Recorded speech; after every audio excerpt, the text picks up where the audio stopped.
한국 정유사 주식 싹 다 팔아라. 똥기름으로 뭘 한다는 거야? 미국은 한국이 가장 먼저 파산할 거라 확신했습니다. 그런데 미국이 고개를 조아리는 데까지 불과 하루가 걸리지 않았습니다. 제발 기름 좀 팔아주세요. 우리가 잘못했습니다. 도대체 무슨 일이 있었던 걸까요? 최악의 찌꺼기를 최고급 항공유로 뽑아내는 미친 기술력. 대한민국 연금술의 충격적인 비밀 지금 공개합니다. 그러니까 제가 한국이라는 나라에 대해 내렸던 판단도 그 당시로서는 지극히 합리적이었다고 말씀드리고 싶습니다. 적어도 그때까지는요. 모든 게 뒤집어진 건 그날 새벽 4시 속보 알림이었습니다. 호르무즈 해협 전면 봉쇄. 이란 혁명 수비대가 해협 양쪽에 기뢰를 투하했고 미 해군 제어함대가 긴급 출동했다는 내용이었습니다. 저는 침대에서 벌떡 일어나듯 의자에서 몸을 세웠습니다. 잠이 확 달아났습니다. 호르무즈 해협이 뭔지 아시죠? 전 세계 원유 수송량의 약 5분의 1이 그 좁은 해협을 통과합니다. 그곳이 막힌다는 건 심장으로 가는 대동맥을 누군가 집게로 꽉 쥐어버렸다는 뜻입니다. 전 세계 에너지 시장이 발작을 일으키기까지 채 몇 시간도 걸리지 않았습니다. 새벽 5시, 저는 이미 분석실에 대형 스크린 6개를 전부 켜놓고 데이터를 긁어 모으고 있었습니다. 브렌트유 선물이 장외에서 벌써 배럴당 $18가 뛰었고 아시아 시장이 열리기도 전에 공포가 번지고 있었습니다. 저는 팀원 8명에게 긴급 소집 메시지를 보냈고 6시가 되자 회의실에 전원이 모였습니다. 제 첫 마디는 이랬습니다. 한국 정유사 관련 포지션 전략 매도해. 오늘 중으로. 선임 트레이더 제이슨이 고개를 갸웃했습니다. 한국이요? 일본이 아니라요? 일본은 비축유가 181치 있어. 유럽은 이미 북해 브렌트 물량을 확보했고 한국은 뭐가 있어. 석유 한 방울 안 나는 데다가 국제 위상도 일본보다 한참 떨어져. 당장 팔아야 해. 저는 스크린 하나를 손가락으로 짚었습니다. 한국의 원유 수입 의존도 95% 이상. 그중 중동산 비중이 70%를 넘는다는 그래프였습니다. 한국 정유사들이 돌리는 원유가 뭔지 알아? 아랍산 중지류, 이란산 초중지류. 업계에서 뭐라고 부르는 줄 알아? 제이슨이 웃으며 대답했습니다. 똥기름이요?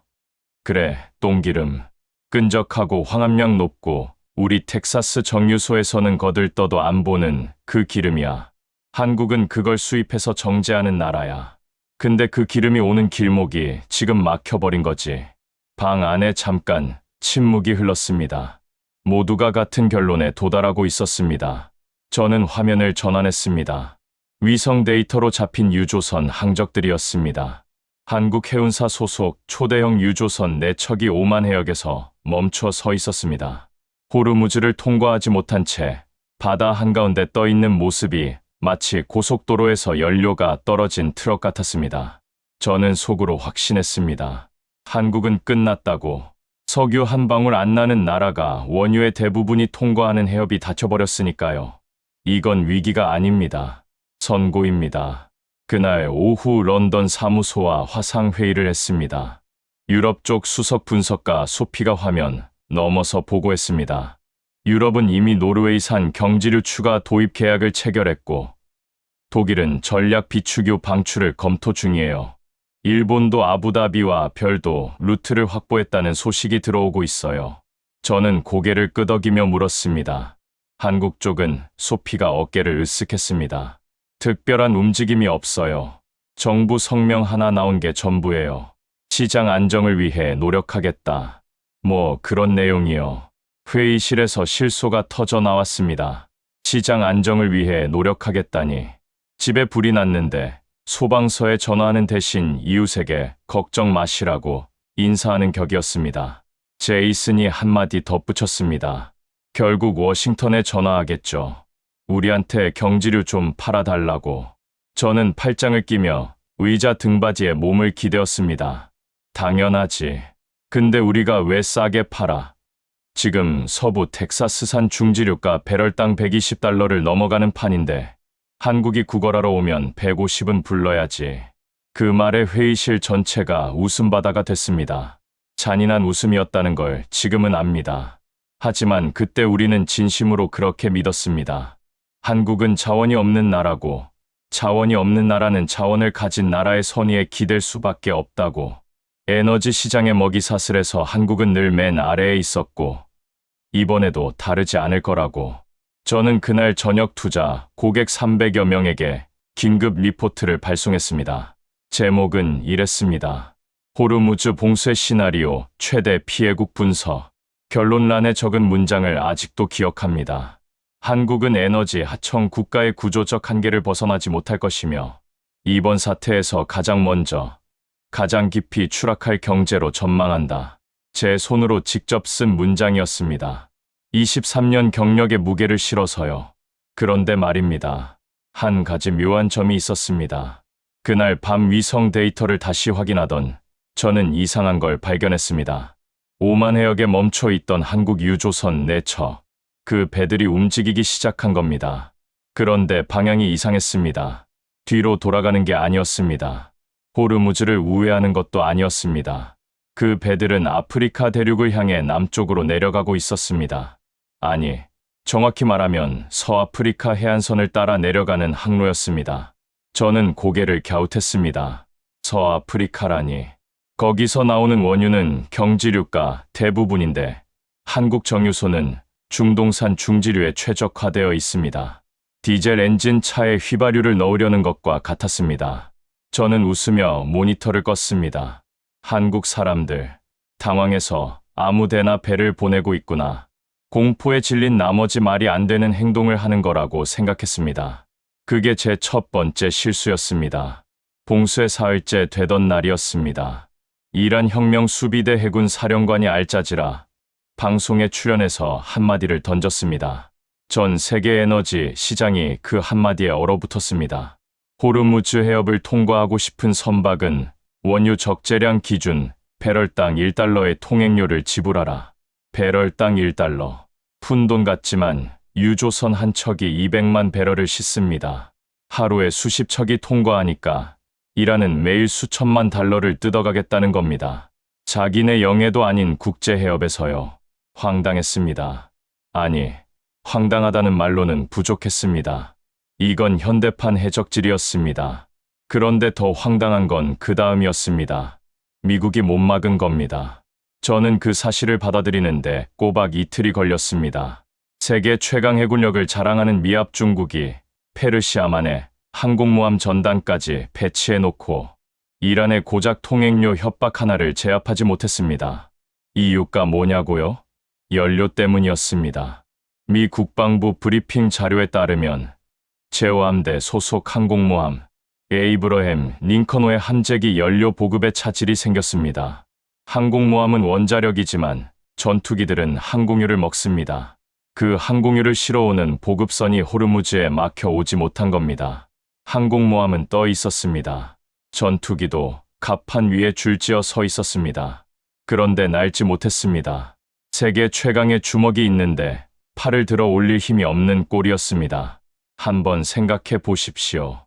배 한 척 건조하는데 13조 원이 넘는 항공모함이 기름이 없어서 바다 위에 철덩어리로 전락한 겁니다. 펜타곤에서는 난리가 났습니다. 전략 비축유를 긴급 방출해서 군용 항공유를 만들자는 안이 올라왔지만 환경영향평가 절차가 최소 90일이라며 환경보호청이 막았습니다. 90일, 석 달입니다. 해협이 봉쇄된 지 나흘 만에 세계가 흔들리고 있는데 서류 처리에 석 달을 기다리라니. 저는 워싱턴 로비스트 출신인 우리 부사장 데이비드에게 전화를 걸었습니다. 이게 말이 됩니까? 국가 안보 사안인데 환경 규제 때문에 군용유도 못 만든다고요? 데이비드는 한숨을 내쉬며 대답했습니다. 마크, 자네도 알잖아. 환경 규제 뒤에는 석유 로비가 있고 석유 로비 뒤에는 의회가 있어. 전략 비축유를 풀면 국내 유가가 떨어지거든. 텍사스 석유 기업들이 가만히 있겠나. 상원 의원 4-5명이 벌써 반대 성명을 냈어.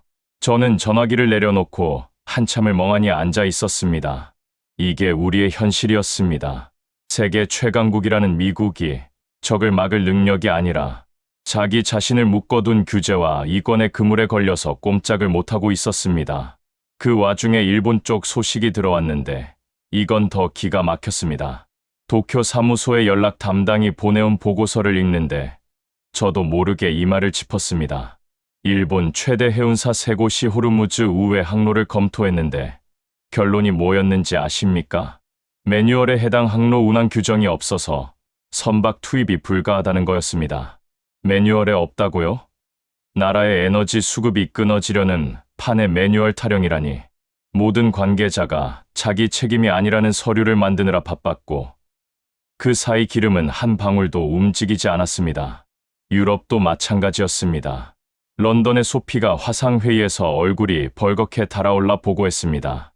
독일이 전략 비축유 방출을 결정했는데 유럽연합에너지위원회 승인이 필요하대요. 위원회 긴급회의 소집에만 일주일이 걸린대요. 일주일이면 유가가 $200를 뚫을 텐데. 알아요. 저는 양손으로 얼굴을 감쌌습니다. 세계 최대 경제권이라는 유럽연합이 회의를 소집하는 대만 일주일을 쓰고 있었습니다. 미국은 자국 로비에 발목을 잡혔고 일본은 매뉴얼 없이는 숨도 쉬지 못했습니다. 현대 문명이라는 게 이런 겁니다. 평상시에는 시스템이 우리를 보호하는 갑옷이지만 위기가 오면 그 갑옷이 우리를 가두는 감옥이 됩니다. 규제, 절차, 매뉴얼, 승인, 로비, 이권, 전부 평화로운 시절에 만들어진 장치들이 비상 상황에서는 족쇄가 되어버린 겁니다. 봉쇄 닷새째, 상황은 에너지 시장을 넘어 군사 영역까지 번졌습니다.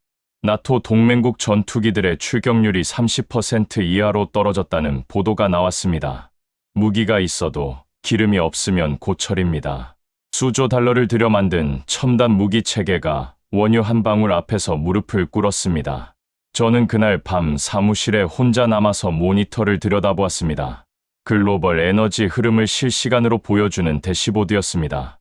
유럽 전역의 정유 시설 가동률이 빨간색으로 전멸하고 있었고 일본의 원유 재고 그래프는 가파른 내리막을 그리고 있었습니다. 미국만 그나마 자국 생산분으로 버티고 있었지만 정제 설비의 병목 때문에 휘발유 가격이 갤런당 $7를 돌파했습니다. 그런데 그 대시보드 한쪽 구석에 제가 이해할 수 없는 데이터 하나가 있었습니다. 한국이었습니다. 한국 정유사 4곳의 설비 가동률 표시등이 녹색이었습니다. 가동 중이라는 뜻이었습니다. 봉쇄 닷새째인데 중동산 원유가 한 방울도 들어오지 않는 상황인데 한국 정유소가 돌아가고 있다고요? 저는 처음에 시스템 오류라고 생각했습니다. 데이터 갱신이 안 된 거겠지. 제이슨을 불러서 확인시켰습니다. 제이슨이 위성 데이터와 항만 입출항 기록을 대조하더니 고개를 저었습니다. 오류 아닌데요. 울산항에 유조선 2척이 어제 입항한 기록이 있어요. 어디서 온 배야? 제이슨이 화면을 확대했습니다. 출항지를 확인하고는 눈을 크게 떴습니다. 나이지리아 본향이요. 나이지리아, 서아프리카. 며칠 전 제가 비웃었던 그 항로였습니다. 한국 유조선들이 아프리카로 내려가는 걸 보고 공포에 질려서 아무데나 배를 보내는 거라고 코웃음 쳤던 바로 그 방향이었습니다. 그런데 실제로 기름을 싣고 돌아온 겁니다. 그것도 벌써 나이지리아산 원유는 보니 라이트라는 경지류입니다. 한국 정유소에서는 비효율적이고 마진이 거의 남지 않는 기름이죠. 마진이 안 나오는 기름을 왜 가져온 거지? 그 질문이 머릿속에서 맴돌았습니다. 상식적으로 말이 안 되는 행동이었습니다. 하지만 한 가지는 분명했습니다. 전 세계가 멈춰 있는 동안 한국만 움직이고 있었습니다. 저는 그날 밤 리포트를 수정하지 않았습니다. 아직은 우연이라고 생각했으니까요. 한국이 아무리 발버둥을 쳐봐야 구조적 한계는 바뀌지 않는다고. 저는 여전히 그렇게 믿고 있었습니다. 그게 제 두 번째 실수였습니다. 봉쇄 일주일째, 브렌트 유가 배럴당 $170를 찍었고 뉴욕 증시는 사흘 연속 한가에 가까운 폭락을 기록했습니다. 전 세계 에너지 시장이 심장마비 직전의 환자처럼 경련하고 있었습니다. 그런 와중에 제 신경을 긁는 게 하나 있었습니다. 한국이었습니다. 나이지리아에서 경지류를 가져온 것까지는 그렇다 치겠습니다. 비효율적이지만 불가능한 건 아니니까요. 그런데 그 이후로 한국 정유사 4곳의 가동률이 떨어지지 않았습니다. 오히려 미세하게 올라가고 있었습니다. 중동산 원유 수입이 완전히 끊긴 지 일주일이 넘었는데 정유소가 멀쩡히 돌아간다고요. 대체 무슨 기름을 넣고 돌리는 겁니까? 저는 위성 분석팀에 한국 주변 해역의 유조선 동향을 정밀 추적하라고 지시했습니다. 이틀 뒤 분석관이 태블릿을 들고 찾아왔습니다. 마크, 이것 좀 보셔야 할 것 같습니다. 위성 사진이었습니다. 사우디아라비아 서해안, 홍해 쪽에 위치한 작은 항구 도시의 항공 사진이었습니다. 이게 어디야? 얌부항입니다. 얌부. 저는 그 이름을 듣고 잠시 기억을 더듬어야 했습니다. 사우디 서해안의 산업 항구, 페르시아만 쪽이 아니라 홍해 쪽에 있는 항구였습니다. 전 세계의 시선이 호르무즈에 쏠려 있을 때 이 조그만 항구를 주목하는 사람은 아무도 없었습니다. 그런데 위성 사진 속 얌부항 부두에 초대형 유조선 3척이 나란히 접안해 있었습니다. 선체에 새겨진 마크를 확대하자 저는 의자 등받이에서 등이 떨어졌습니다. 태극기였습니다. 한국해운사 소속 VLCC급 초대형 유조선 3척이 얌부항에 정박해 있었습니다. 그리고 부두의 송유관이 유조선과 연결되어 있었습니다. 기름을 싣고 있는 중이라는 뜻이었습니다. 이게 도대체 뭐야? 저는 소리를 질렀습니다. 회의실에 있던 제이슨과 소피가 달려왔습니다. 저는 태블릿을 테이블 위에 탁 내려놓았습니다. 한국 유조선이 얌부에서 원유를 싣고 있어. 얌부라고. 홍해 쪽이야.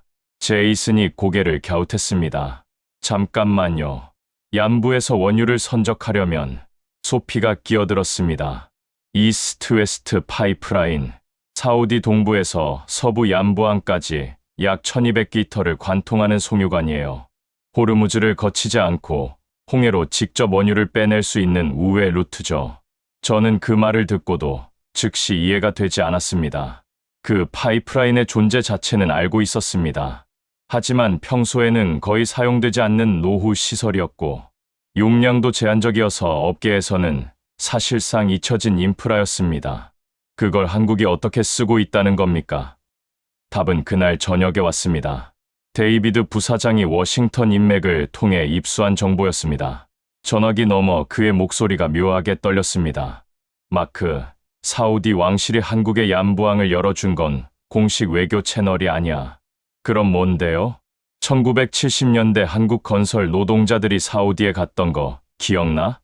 물론 기억했습니다. 5.1 쇼크 이후 한국 건설사들이 중동에서 50도가 넘는 사막에서 목숨을 걸고 도시를 세우고 도로를 깔던 시절입니다. 그때 한국 건설사가 지은 시설 중 하나가 바로 얌부 산업단지 초기 인프라야. 그리고 이스트 웨스트 파이프라인의 서부 터미널 구간 시공도 한국 업체가 맡았어. 저는 입을 다물지 못했습니다. 50년 전에 자기 손으로 깔아놓은 파이프를 지금 자기가 쓰고 있다는 겁니까? 그것만이 아니야.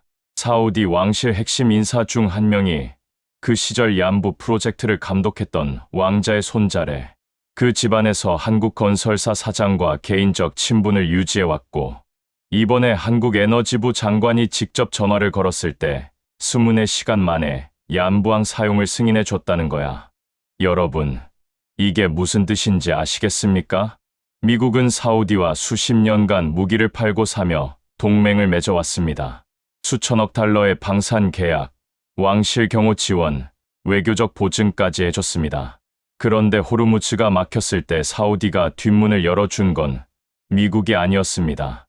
50년 전에 사막에서 땀 흘리고 피 흘리며 벽돌을 쌓았던 한국이었습니다. 무기로 산 신뢰는 무기가 필요 없어지면 사라집니다. 하지만 맨손으로 같이 일한 기억은 뼈에 새겨집니다.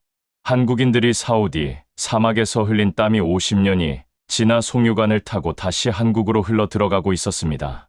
하지만 여기서 끝이 아니었습니다. 진짜 저를 멈칫하게 만든 건 그 다음 날 입수된 기술 정보였습니다. 우리 위성 분석팀이 얌부항에 정박한 한국 유조선의 갑판 구조를 정밀 분석했는데 이상한 점을 발견했습니다.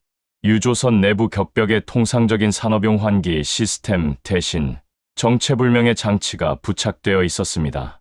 적외선 분석 결과 그 장치는 미세기공 구조를 가진 세라믹 소재로 추정됐습니다. 분석관이 보고서를 가져왔을 때 저는 사진을 보고 실소를 터뜨렸습니다. 솔직히 말씀드리겠습니다.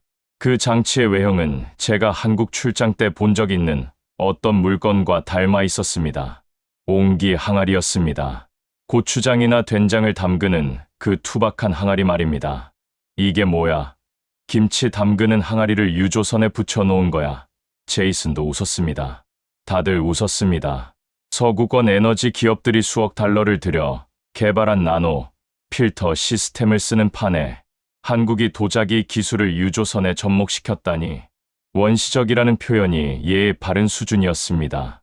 그런데 소피가 웃지 않았습니다. 그녀는 화면을 들여다보더니 조용히 말했습니다. 마크, 이거 단순한 항아리가 아닌 것 같은데요. 옹기의 미세기공은 공기는 통과시키면서 수분과 불순물은 걸러내는 구조예요. 한국이 이 원리를 유조선 격벽에 적용했다면 운송 중에 원유의 황 성분과 수분을 자연적으로 분리하는 전처리 시스템을 갖춘 셈이에요. 정유소에 도착하기 전에 이미 1차 정제가 시작되는 거죠. 방 안이 조용해졌습니다. 소피의 말이 맞다면 한국은 유조선 자체를 이동식 전처리 공장으로 만든 겁니다. 기름을 실어 나르는 동안 기름을 정제하는 거죠. 세계 어느 나라도 하지 않는 방식이었습니다. 하지 않는 게 아니라 생각조차 하지 못한 방식이었습니다. 저는 웃음기가 싹 가셨습니다. 도자기 기술이라고 비웃었는데 그 도자기 기술이 수억 달러짜리 나노 필터보다 더 효율적일 수 있다는 가능성이 머릿속에서 맴돌기 시작했습니다. 그날 밤 저는 다시 대시보드를 켰습니다. 전 세계 정유사 가동률 현황. 미국 걸프 연안 정유소들은 환경 규제와 원유 수급 차질로 가동률이 60%대까지 떨어져 있었습니다. 유럽은 50% 초반, 일본은 40% 아래로 곤두박질 치고 있었습니다. 한국은 82%였습니다.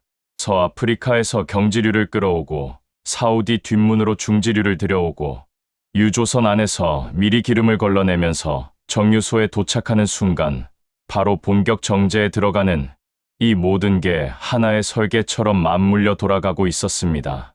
저는 그제야 깨달았습니다. 한국은 공포에 질려서 아무데나 배를 보낸 게 아니었습니다. 처음부터 시나리오가 있었던 겁니다.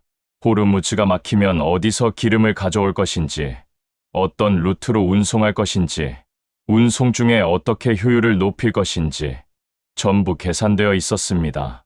미국은 로비에 묶였고, 일본은 매뉴얼에 갇혔고, 유럽은 회의에 빠져 있을 때 한국은 이미 움직이고 있었습니다. 이건 행운이 아니었습니다. 이건 설계였습니다. 그리고 저는 아직 몰랐습니다. 이게 시작에 불과하다는 것을. 봉쇄 열흘째, 저는 한국이 도대체 무슨 기름을 수입하고 있는지 정밀하게 파악하라고 분석팀에 지시했습니다. 얀부항에서 중지류를 가져오고 서아프리카에서 경지류를 끌어오는 것까지는 확인했지만 그것만으로는 가동률 82%를 설명할 수 없었습니다. 무언가 빠진 조각이 있었습니다. 이틀 뒤 제이슨이 분석 결과를 들고 왔습니다. 마크, 한국이 추가로 수입하고 있는 원유 목록을 뽑았는데요. 어디서 오는 건데? 여러 곳이에요. 베네수엘라, 카자흐스탄, 멕시코, 그리고 캐나다 엘버타주 오일샌드까지. 저는 처음에 귀를 의심했습니다. 그 이름들을 하나씩 곱씹어 보았습니다. 베네수엘라, 카자흐스탄, 멕시코, 캐나다 오일샌드.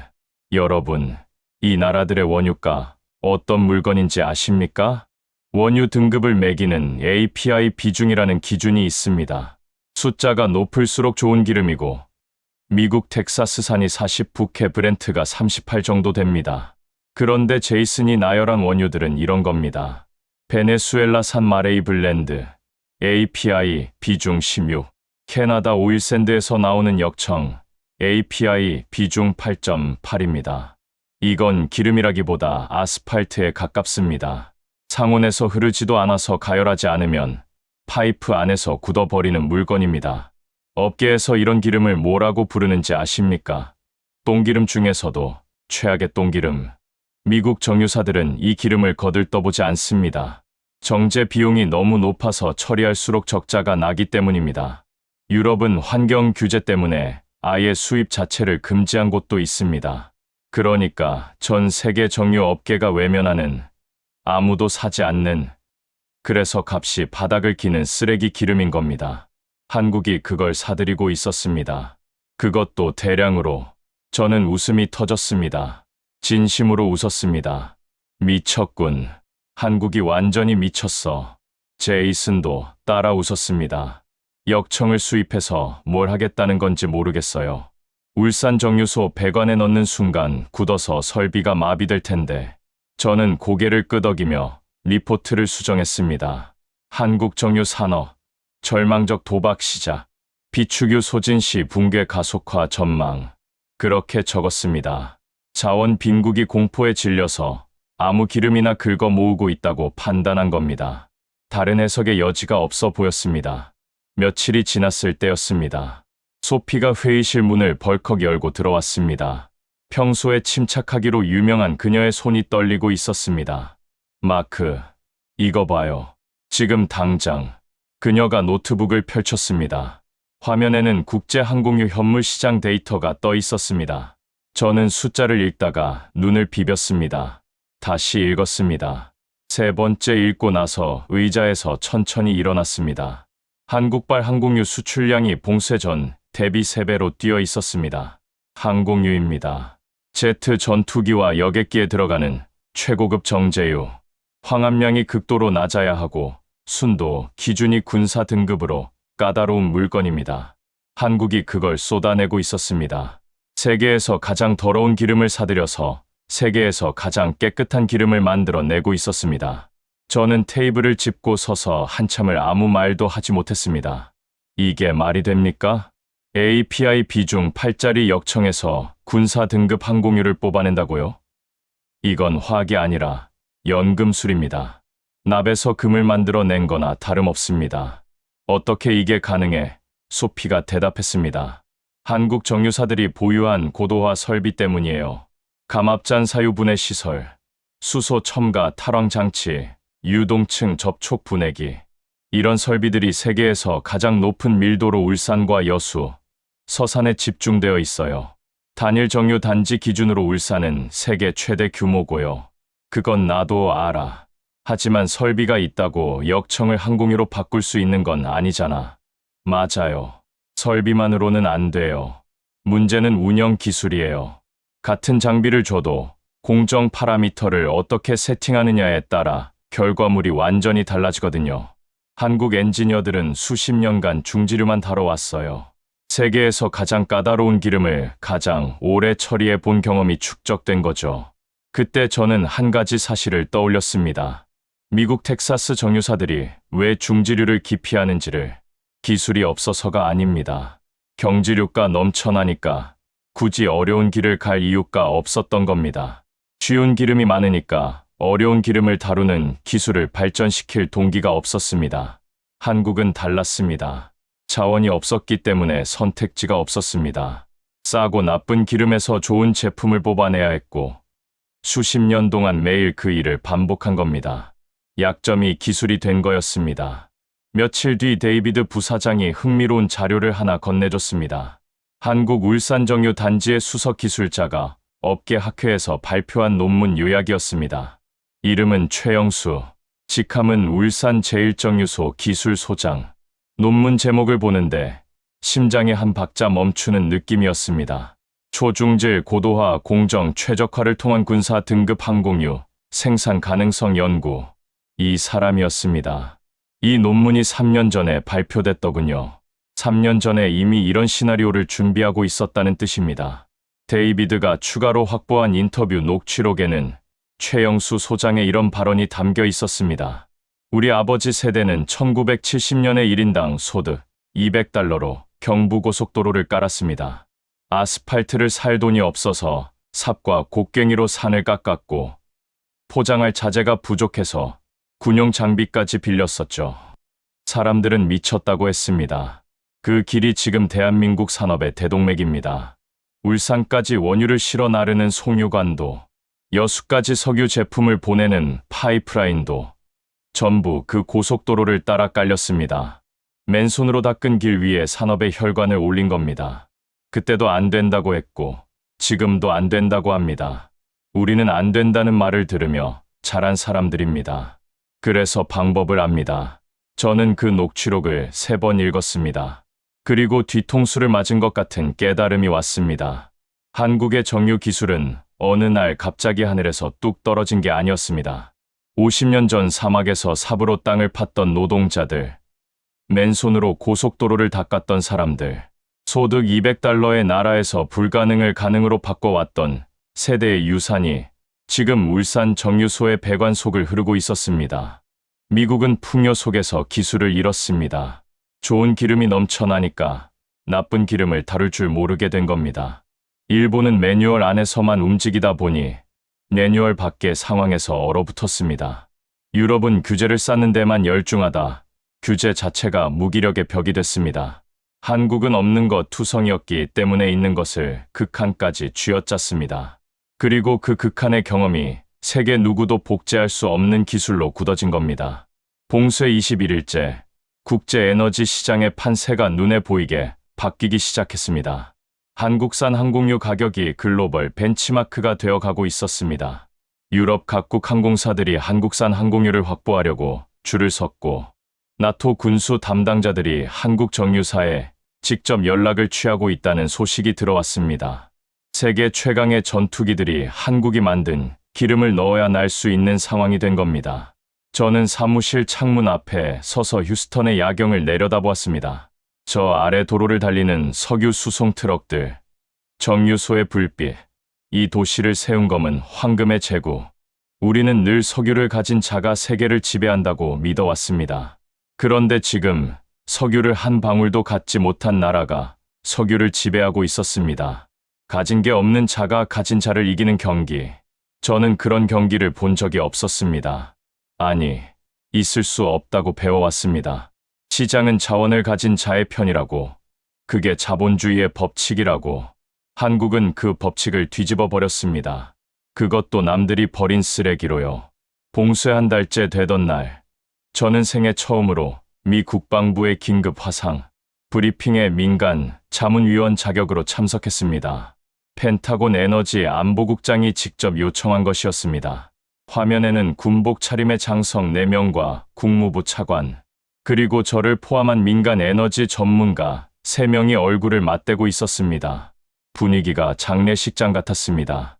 에너지 안보국장이 입을 열었습니다. 현재 중동 전개 미군 전력의 항공유 재고가 7일치입니다. 7일 뒤에는 F-15 전폭기 편대의 작전 능력이 사실상 소멸합니다. 7일, 고작 일주일입니다. 세계 최강 공군력을 자랑하는 미합 중국 공군이 기름이 없어서 일주일 뒤에 전투기를 세워야 한다니. 국장이 계속했습니다. 국내 정제시설의 군용 항공유 생산은 환경 영향평가와 의회 승인 절차로 인해 최소 45일이 추가로 소요됩니다. 걸프 연안 정유사 3곳에 긴급 발주를 넣었으나 원유 수급 차질로 납기를 보장하지 못하고 있습니다. 화면 속 공군 참모차장이 테이블을 손바닥으로 내리쳤습니다. 45일 뒤에 항공유를 받아서 뭘 합니까? 일주일 뒤에 전투기가 멈추는데 그때 국무부 차관보가 조심스럽게 말을 꺼냈습니다. 한 가지 옵션이 있습니다. 모두의 시선이 그에게로 쏠렸습니다. 차관보는 서류 한 장을 들어 올렸습니다. 현재 글로벌 항공유 현물 시장에서 즉시 인도 가능한 군사 등급 제트유를 보유하고 있는 공급자는 사실상 하나뿐입니다. 잠깐의 침묵이 흘렀습니다. 한국입니다. 회의실이 얼어붙었습니다. 저도 숨을 멈췄습니다. 한국이라고요? 미합 중국 군대가 한국산 기름을 사서 미국 전투기에 넣겠다고요. 공군 참모차장의 얼굴이 벌겋게 달아올랐습니다. 한국 정유사에서 만든 기름을 F-15에 넣자는 겁니까? 참모차장님, 현재 한국이 전 세계 가용 항공유 물량의 80% 이상을 생산하고 있습니다. 다른 선택지가 없습니다. 80%. 저는 그 숫자를 머릿속에서 몇 번이고 굴렸습니다. 한 달 전까지만 해도 에너지 하청 국가라고 불렸던 나라가 전 세계 항공유의 80%를 쥐고 있다. 전투기가 날려면 한국의 허락이 필요한 세상이 된 겁니다.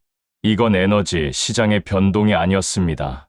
문명의 권력 구조가 뒤집히는 순간이었습니다. 브리핑이 끝난 뒤 저는 멍하니 모니터를 바라보고 있었습니다. 그때 제이슨이 뛰어들어왔습니다. 마크, 방금 로이터 속보 떴어요. 미 중부사령부, 한국 정유사와 군용항공유, 긴급 도입 계약 체결. 계약 규모 12억 달러. 12억 달러. 어찌됐든 항공유를 한국에서 사는 겁니다. 그것도 긴급 계약으로. 입찰도 없이, 경쟁사 비교도 없이, 한국밖에 없으니까요. 시장을 독점한 자의 힘이었습니다. 그런데 그 다음 날 들어온 영상이 진짜 충격이었습니다. 페르시아만 상공, 미 공군 F-15E 스트라이크 이글 전폭기 편대가 초계 비행을 재개하는 장면이었습니다. 일주일 넘게 갑판 위에 묶여있던 전투기들이 다시 하늘로 올라간 겁니다. 그 전투기 날개 아래 매달린 드롭 탱크 안에는 한국 울산에서 정제된 항공유가 들어 있었습니다.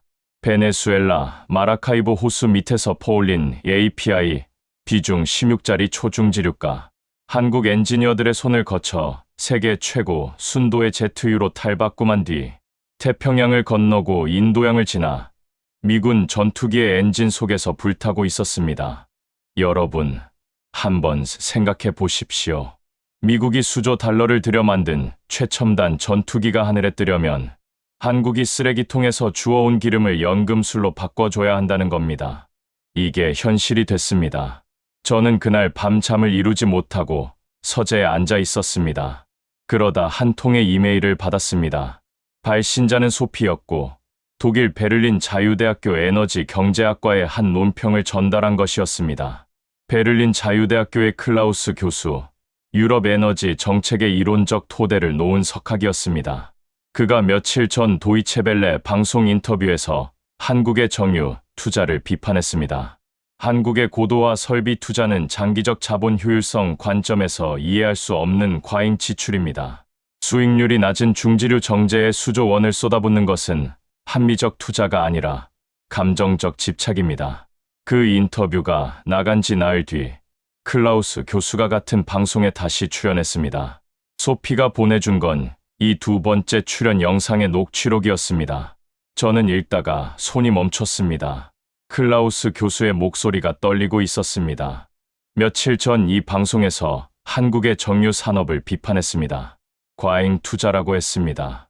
서구적 합리성에 맞지 않는다고 했습니다. 그 발언을 취소합니다. 앵커가 이유를 물었습니다. 오늘 아침에 소식을 들었습니다.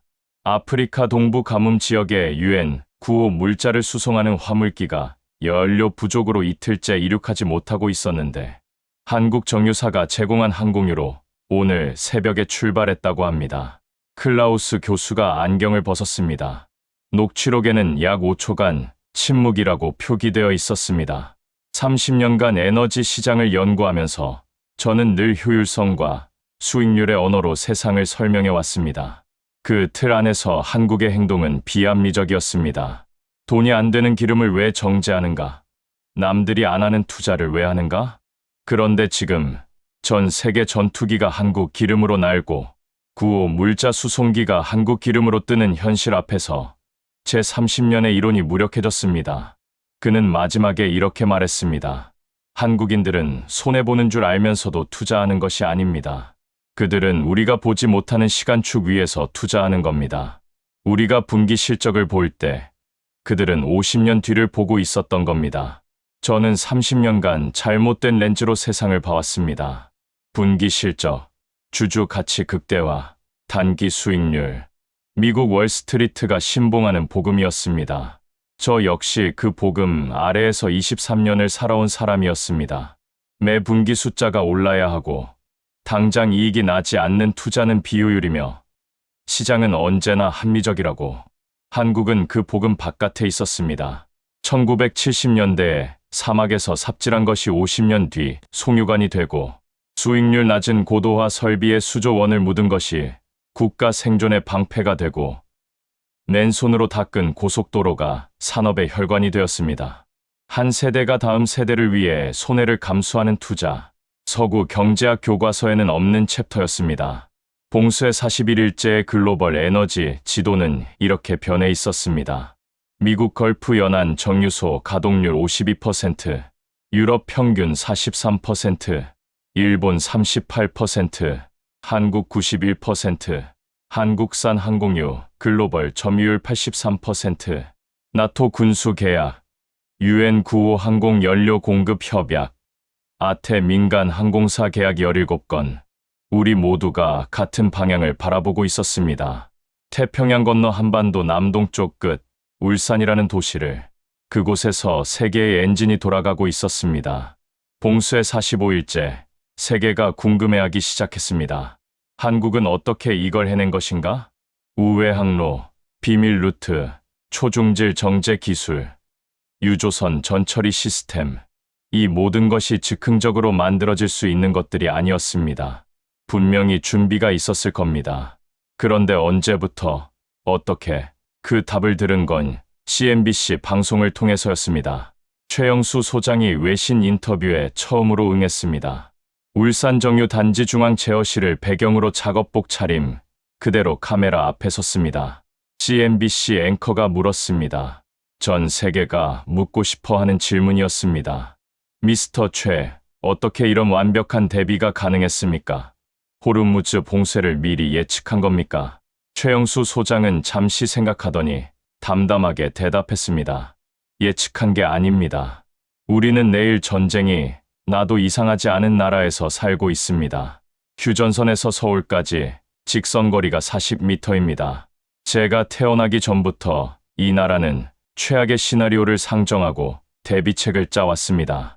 호르무즈 봉쇄는 그 수백 개 시나리오 중 하나에 불과합니다. 앵커가 다시 물었습니다. 수백 개라고 하셨습니까? 네. 한국에는 에너지 위기 대응 시나리오가 공식적으로 200개 이상 존재합니다. 호르무즈 봉쇄, 말라카 해협 분쟁, 남중국해 충돌, 한반도 유사시 해상 봉쇄까지 모든 경우의 수에 대해 원유, 대체 수입선부터 정유소 공정 전환 매뉴얼까지 준비되어 있습니다. 저는 소파에 앉아 그 방송을 보면서 리모컨을 쥔 손에 힘이 들어갔습니다. 200개 이상의 시나리오라니.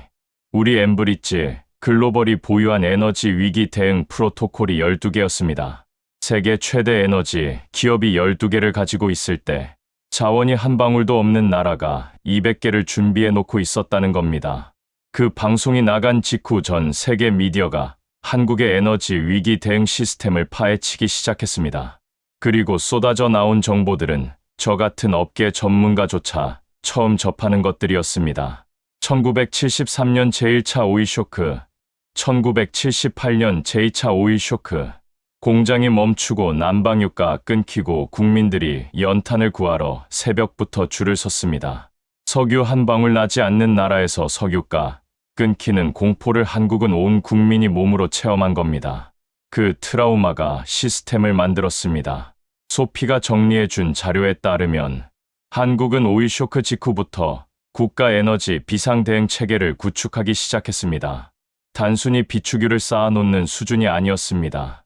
원유 수입선을 중동 일변도에서 다변화하는 장기 전략, 정유 설비를 중지류 처리에 특화시키는 기술 로드맵, 해상 운송 루트의 우회 경로 확보, 민관 합동 위기 대응 훈련까지 50년에 걸쳐 한 땀 한 땀 짜 올린 답안지였습니다.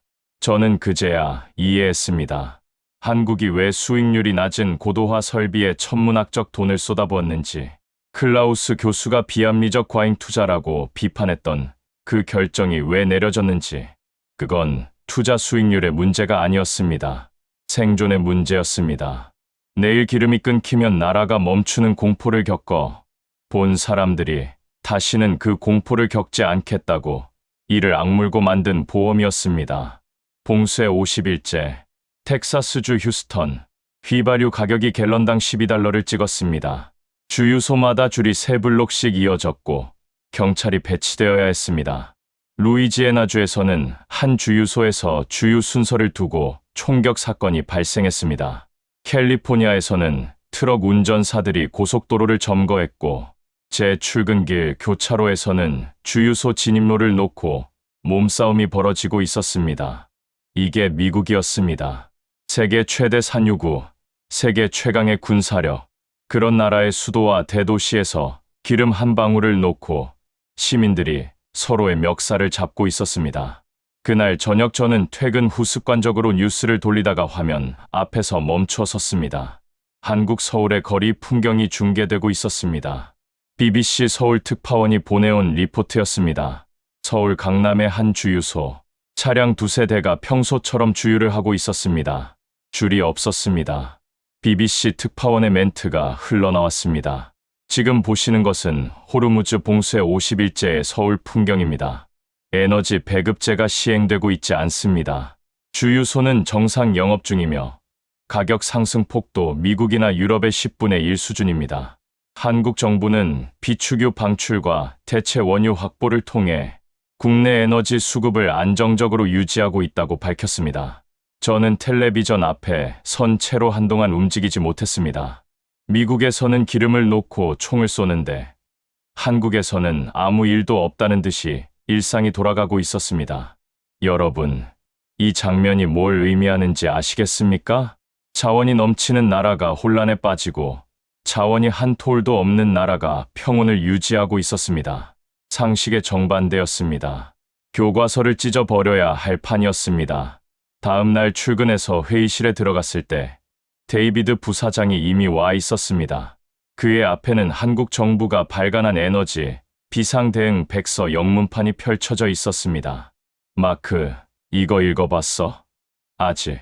읽어봐. 소름 끼칠 거야. 저는 그 백서를 넘기기 시작했습니다. 페이지를 넘길수록 등줄기가 서늘해졌습니다.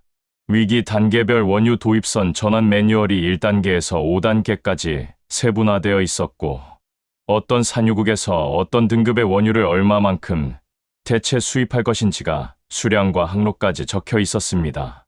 정유소별 공정 전환 프로토콜은 소수점 둘째 자리까지 기재되어 있었습니다. 데이비드가 말했습니다. 이 백서가 처음 만들어진 게 1978년이야. 이후 매년 업데이트됐고 마지막 개정이 작년이야. 거의 50년간 한 해도 빠짐없이 다듬어 온 거지. 50년입니다. 세대가 2번 바뀌는 시간 동안 한국은 이 답안지를 써왔습니다. 아버지 세대가 초안을 잡고 아들 세대가 수정하고 손자 세대가 실행한 겁니다. 저는 백서를 덮고 창밖을 바라보았습니다. 휴스턴 시내가 내려다 보였습니다. 우리 미국은 위기가 터지면 회의를 소집합니다. 회의에서 소위원회를 구성합니다. 소위원회에서 보고서를 작성합니다. 보고서가 의회로 갑니다. 의회에서 표결합니다. 표결이 부결되면 처음부터 다시 시작합니다. 한국은 회의를 하지 않았습니다. 답안지를 꺼낸 겁니다. 50년 전부터 써놓은 답안지를 위기가 터지자마자 몇 페이지를 펼칠지만 결정하면 됐습니다. 나머지는 이미 적혀 있었으니까요. 그날 밤 저는 서재에서 위스키 한 잔을 따라 놓고 한참을 생각했습니다. 세계는 한국을 늘 위험한 나라로 봐왔습니다. 저도 리포트에 그렇게 써왔습니다. 그런데 그 위험이 한국을 단련시킨 겁니다. 매일 전쟁이 날 수 있다는 긴장감이 매일 대비하는 습관을 만들었고 그 습관이 50년간 쌓여서 세계 어느 나라도 갖추지 못한 위기 대응 시스템이 된 겁니다. 안전한 나라들은 위기를 상상할 필요가 없었습니다. 한국은 위기 속에서 태어나 위기를 먹고 자란 나라였습니다. 트라우마가 만든 완벽주의, 공포가 빚어낸 철저함. 저는 그것 앞에서 할 말을 잃었습니다. 저는 위스키 잔을 내려놓고 조용히 중얼거렸습니다. 우리가 안전하다고 믿었던 건 사실 준비가 되어 있었기 때문이 아니라 위기를 겪어본 적이 없었기 때문이었습니다. 한국은 달랐습니다. 그 나라는 위기를 겪어봤고 겪은 만큼 준비했고 준비한 만큼 버텨낸 겁니다. 그리고 저는 아직 몰랐습니다. 한국이 단순히 버티는 것에서 멈추지 않을 거라는 사실을. 봉쇄 2달째 워싱턴에서 전례 없는 일이 벌어졌습니다. 데이비드 부사장이 새벽에 전화를 걸어왔습니다. 그의 목소리가 평소와 달랐습니다. 흥분도 아니고 분노도 아닌 뭐랄까 역사의 한가운데 서 있는 사람이 내는 그런 떨림이었습니다. 마크, 백악관이 한국에 특사를 보낸다. 특사요? 무슨 건으로? 항공유야. 미 공군과 나토 전력에 공급할 항공유 장기 계약을 체결하기 위해 에너지부 장관이 직접 서울로 갑니다. 이건 사실상 간청이었습니다. 트럼프 대통령이 직접 한국 정상에게 전화를 걸어 과거 수년간 미국이 한국에 행사했던 에너지 관련 압박에 대해 유감을 표명했다는 소문까지 돌았습니다. 에너지 문제에서 미국이 다른 나라에 유감을 표한 적은 제 기억에 단 한 번도 없었습니다. 제이슨이 그 소식을 듣고 한마디 했습니다. 한 달 전에 우리가 뭐라 했죠? 한국이 경지류 구걸하러 올 거라고 했잖아요. 저는 아무 대답도 하지 못했습니다. 구걸하러 온 건 우리였습니다. 그로부터 며칠 뒤 더 큰 일이 터졌습니다. 유엔 총회 특별 세션이 소집됐습니다. 호르무즈 봉쇄 사태에 대한 국제사회의 대응을 논의하는 자리였습니다. 팀 전원이 회의실에 모여 생중계를 지켜보았습니다. 프랑스 대통령 마크롱이 연단에 섰습니다. 처음 몇 분은 틀에 박힌 이야기였습니다. 그런데 연설 중반부에서 마크롱의 어조가 바뀌었습니다. 원고에서 눈을 떼고 정면을 응시하며 말했습니다. 이번 사태에서 우리 유럽은 부끄러운 민낯을 드러냈습니다. 위기가 터지자 우리는 회의를 소집했고 소위원회를 구성했고 보고서를 작성했습니다. 그 사이 시민들은 난방유를 구하지 못해 떨었고 항공편이 결항되었고 공장이 멈췄습니다. 총회장이 조용해졌습니다. 마크롱이 자국과 유럽의 실패를 공개적으로 인정하는 것은 이례적이었습니다. 반면 자원이 전무한 한 나라가 있었습니다. 그 나라는 회의를 소집하지 않았습니다. 50년간 준비해 온 답안지를 펼쳤을 뿐입니다. 그 나라의 정유시설은 세계가 멈춘 동안에도 가동을 멈추지 않았고 그 나라가 생산한 항공유는 우리 동맹국의 전투기를 날렸으며 아프리카 구 물자 수송기에 탱크를 채웠습니다. 마크롱이 잠시 숨을 고르더니 또렷하게 선언했습니다. 에너지 안보의 글로벌 스탠더드는 이제 서울입니다. 저는 유럽연합이 한국의 에너지 위기 대응 시스템을 공동 연구하고 이를 글로벌 표준으로 채택하는 것을 공식 제안합니다. 회의실이 조용해졌습니다. 아무도 말을 하지 않았지만 모두의 표정이 같은 것을 말하고 있었습니다. 세상이 바뀌었다는 것을, 에너지 하청 국가, 자원 빈구, 지정학적 리스크, 그런 딱지가 붙어 있던 나라가 유엔 총회 연단에서 글로벌 스탠더드로 호명되고 있었습니다. 프랑스 대통령의 입에서요. 그런데 이 이야기에는 아직 제가 말씀드리지 않은 장면이 하나 남아 있습니다. 어쩌면 이 모든 일 중에서 가장 믿기 어려운 장면일 겁니다. 봉쇄 51일째쯤이었습니다. 한국 유조선 한 척이 홍해를 지나 수에즈 운하 방면으로 항해하던 중 이란 혁명 수비대와 연계된 것으로 추정되는 무장 세력의 위협을 받았습니다. 소형 무장 선박 3척이 한국 유조선에 접근하며 정지 명령을 보낸 겁니다. 전 세계가 긴장했습니다. 한국 유조선이 납포되면 글로벌 항공유 공급망 전체가 흔들릴 수 있었습니다.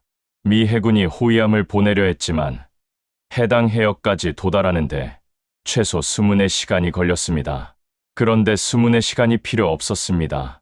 무장 선박이 한국 유조선에 접근한 지 2시간 만에 예멘 해안 지역의 부족, 원로 3명이 위성 전화로 무장 세력 지휘관에게 연락을 취했습니다. 그리고 30분 뒤 무장 선박들이 물러났습니다. 데이비드에게 물었습니다. 부족 원로들이 왜 한국 유조선을 보호한 겁니까? 데이비드가 대답했습니다. 1970년대와 80년대에 예멘과 사우디, 국경 지대에서 도로, 건설, 프로젝트를 수행한 한국 건설사가 있었어. 그때 현장 소장이 지역 주민들에게 우물을 파줬대. 계약에도 없는 일이었어. 본사에서 비용 초과라고 난리가 났는데 그 소장이 자기 월급을 털어서 자재를 샀다더군. 우물 하나 때문에 유조선을 지켜준 겁니까? 우물 하나가 아니야. 그 마을에 식수가 생기면서 아이들이 콜레라로 죽지 않게 됐어. 40년이 넘은 일인데 그 마을 사람들이 아직도 기억하는 거야. 그 소장 이름이 어도였대. 마을 원로가 인터뷰에서 그랬어. 어도라는 한국인이 우리 아이들을 살렸다. 우리는 한국 사람의 배를 공격하는 것을 허락하지 않는다. 회의실이 완전히 조용해졌습니다. 수조 달러짜리 항공모함이 해내지 못한 일을 40년 전에 우물 하나가 해낸 겁니다. 미사일과 전투기가 보장하지 못한 항해의 안전을 한 사람의 진심이 보장해버린 겁니다. 여러분, 신뢰라는 게 이런 겁니다. 계약서에 적히지 않는 것, 대차대 조표에 나타나지 않는 것, 분기 실적으로 측정할 수 없는 것. 하지만 위기가 왔을 때 미사일보다 강력한 방패가 되는 것. 한국은 40년 전에 사막에서 우물을 팠고 50년 전에 양부항을 지었고 20년 전에 고도화 설비에 수조 원을 투자했습니다. 그 모든 것이 숫자로만 보면 비합리적이었습니다. 수익률 계산기에 넣으면 마이너스였습니다. 월스트리트 분석가라면 매도 의견을 냈을 겁니다. 저도 그랬습니다. 저는 매도 의견을 냈던 사람입니다. 그런데 그 비합리적인 투자들이 전부 연결되어 하나의 그물이 됐습니다. 사우디의 뒷문이 열리고 예멘 해안의 부족 원로가 방패가 되고 울산 정유소가 세계의 엔진이 되고 UN 총회에서 글로벌 스탠더드로 선언되는 한 세대가 심은 씨앗이 다음 세대의 열매를 맺고 그 열매가 또 다음 세대의 씨앗이 되는 순환. 서구 경제학이 측정할 수 없는 가치의 회로가 작동하고 있었습니다. 봉쇄 61일째의 세계 에너지 질서는 더 이상 2달 전과 같지 않았습니다. 미국 에너지부 장관이 서울에서 한국 정유사와 장기 공급 계약에 서명했습니다. 유럽연합이 한국 에너지 위기 대응 시스템의 공동 연구를 공식 의결했습니다. 일본이 한국 정유 기술의 라이선스 도입을 타진하기 시작했습니다. 중동의 부족 원로들이 한국 유조선의 비공식 호의를 제공하고 있었습니다. 군사력으로 세계 질서를 유지해왔던 나라들이 기름 한 방울 앞에서 고개를 숙였고 기름 한 방울 나지 않는 나라가 세계의 기름을 지배하게 됐습니다. 저는 사무실 창가에 서서 휴스턴의 석유 굴뚝들이 내뿜는 불빛을 바라보았습니다. 저 불빛이 한때는 세계의 중심이었습니다. 이제 그 중심이 태평양 건너편으로 이동하고 있었습니다. 소피가 옆에 와서 나란히 서더니 조용히 물었습니다. 마크, 한국에 대한 리포트 수정할 거예요? 수정이 아니라 새로 써야지. 소피가 작게 웃었습니다. 그 웃음 속에는 패배의 쓸쓸함도 발견의 경이로움도 둘 다 섞여 있었습니다. 사표를 쓴 건 봉쇄 71일째 되던 날이었습니다. 23년입니다. 엠브리지 글로벌에서 23년을 보냈습니다. 인턴에서 수석 분석가까지, 집과 별장과 연금까지 그걸 전부 내려놓았습니다. 데이비드 부사장이 제 사직서를 보고 사무실로 찾아왔습니다. 문을 닫고 제 맞은편에 앉더니 한참을 말없이 바라보았습니다. 어디로 갈 건데? 울산이요. 울산. 한국 정유사에서 연수 프로그램을 운영하고 있습니다. 외국 에너지 기업 임원급을 대상으로 한 기술 교류 과정인데 자리가 났다고 합니다. 데이비드가 고개를 저었습니다. 마크, 자네가 이 업계에서 어떤 위치인지 알잖아. 엠브리지 수석 분석가가 한국 정유소의 연수생으로 간다고. 업계에서 뭐라고 하겠어. 저는 웃었습니다. 진심으로 웃었습니다. 데이비드, 저는 2달 전에 한국이 가장 먼저 파산할 거라는 리포트를 300명에게 보낸 사람입니다. 그 리포트 때문에 우리 고객들이 한국 정유사 주식을 전량 매도했고 그 주식은 지금 매도 당시의 내 배 가격이에요. 업계에서 뭐라고 하든 저는 이미 틀린 사람이에요. 틀린 사람이 할 수 있는 최선은 왜 틀렸는지 배우러 가는 겁니다. 데이비드가 한동안 저를 바라보다가 손을 내밀었습니다. 가서 배워와. 그렇게 저는 울산에 왔습니다. 인천공항에 내려서 울산까지 가는 고속도로. 그 길 아래로 송유관이 매설되어 있다는 걸 저는 알고 있었습니다. 50년 전의 삽과 곡괭이로 닦아 놓은 길 위에 산업의 동맥을 올린 그 구조였습니다. 울산 정유 단지에 도착한 첫날, 저는 최영수 소장과 처음 대면했습니다. 중앙 제어실 앞에서 작업복 차림으로 서 있던 그는 텔레비전에서 봤던 것보다 작은 체구였습니다. 손은 거칠었습니다. 마크 씨라고 했죠. 엠브리지에서 오셨다고? 네, 잘 부탁드립니다. 최 소장님. 최영수 소장이 작게 웃었습니다. 엠브리지면 저한테 기름 사간 회사 아닙니까? 저는 얼굴이 붉어졌습니다. 맞았습니다. 한국이 가장 먼저 파산할 거라고. 리포트를 쓴 바로 그 회사가 12억 달러어치 항공유를 한국에서 사간 겁니다. 최영수 소장은 그 모순을 알고 있으면서도 아무런 빈정거림 없이 저를 안내했습니다. 첫 번째로 보여준 곳은 중앙 제어실이었습니다. 모니터 수백 개가 벽면을 덮고 있었고 각 화면에는 정제 공정의 온도, 압력, 유량, 촉매 상태가 실시간으로 표시되고 있었습니다. 엔지니어 수십 명이 교대 근무 중이었고 그들의 눈빛은 집중 그 자체였습니다. 이 제어실에서 동시에 7종류의 원유를 처리합니다. 경지류, 중지류, 초중지류, 역청까지. 원유 등급이 바뀔 때마다 공정 파라미터를 수동으로 조절해야 하는데 그 조절을 할 수 있는 엔지니어가 이 나라에 2,000명 넘게 있어요. 2,000명.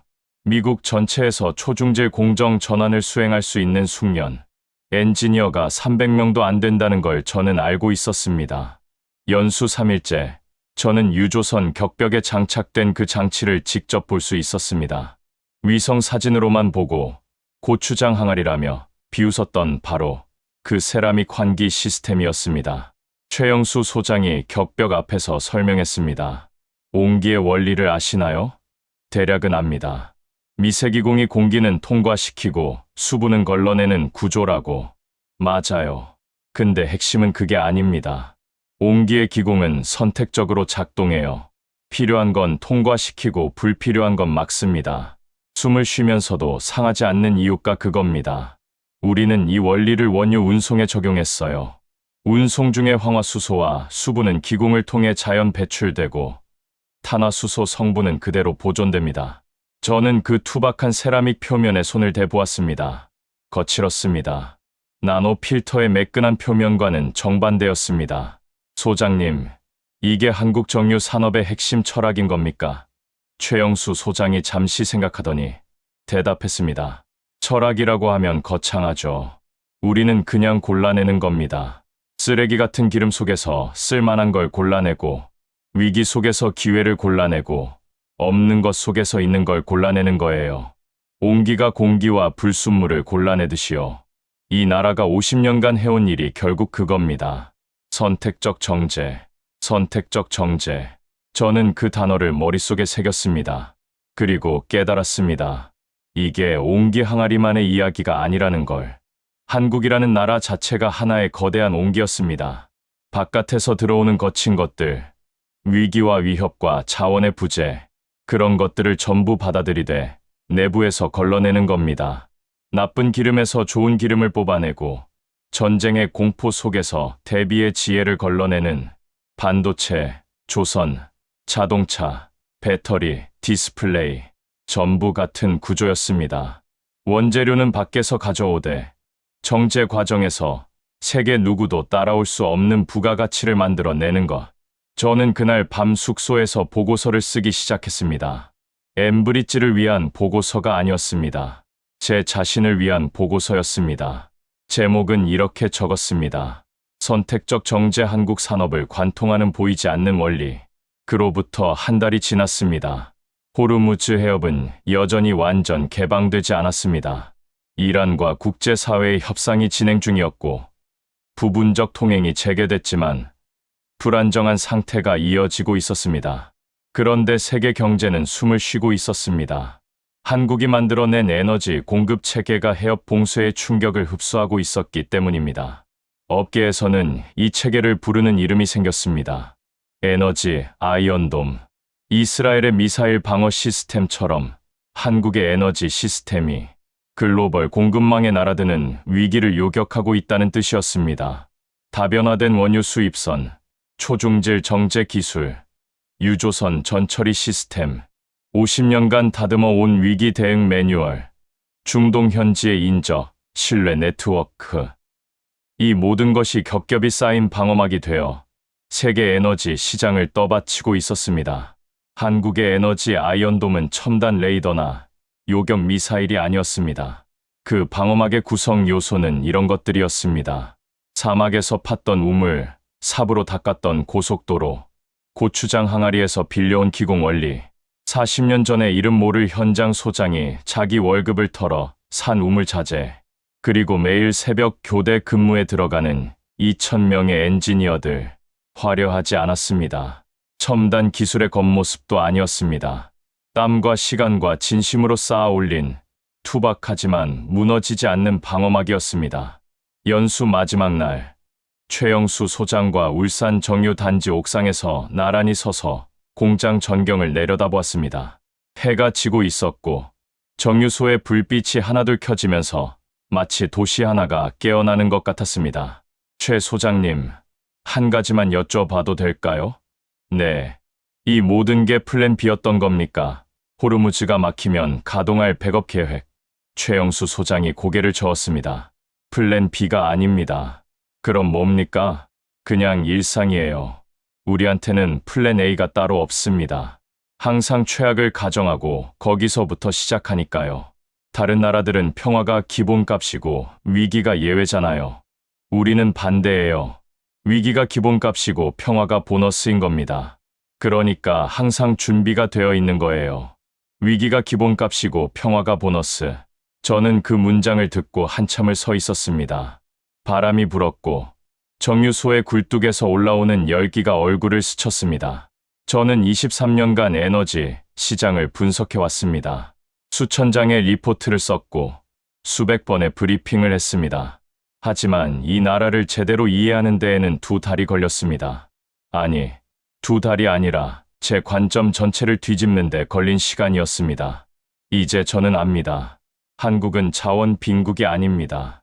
자원이 없다는 사실 자체를 자원으로 바꿔 버린 나라입니다. 결핍을 기술로, 트라우마를 시스템으로, 공포를 준비로, 땀을 신뢰로 정제해낸 나라입니다. 세계가 첨단을 향해 달릴 때 이 나라는 기초를 다졌고, 세계가 이익을 쫓을 때 이 나라는 생존을 쫓았고, 세계가 멈췄을 때 이 나라만 움직였습니다. 한국은 세계에서 가장 위험한 곳에 서 있기 때문에 세계에서 가장 준비된 나라가 됐습니다. 그리고 가장 놀라운 건요. 정작 한국 사람들은 그걸 모릅니다. 자기들이 얼마나 대단한 일을 해냈는지, 자기들이 만든 시스템이 세계를 구했다는 걸, 자기 할아버지가 사막에서 판 우물이 50년 뒤에 유조선을 지켜냈다는 걸 모릅니다. 그냥 원래 이렇게 사는 거 아니냐는 표정으로 오늘도 새벽 교대에 들어가고, 오늘도 배관을 점검하고, 오늘도 최악을 가정하며 하루를 시작합니다. 그들에게는 이게 기적이 아닙니다. 일상입니다. 그게 진짜 무서운 겁니다. 이 이야기가 마음에 남으셨다면 주변에 공유해 주세요. 대한민국을 응원하신다면 좋아요, 구독, 그리고 댓글에 한국 최고를 남겨주세요. 이 채널은 세계 곳곳에서 조용히 한국을 증명한 사람들의 이야기를 전합니다. 지금까지 공감코리아였습니다.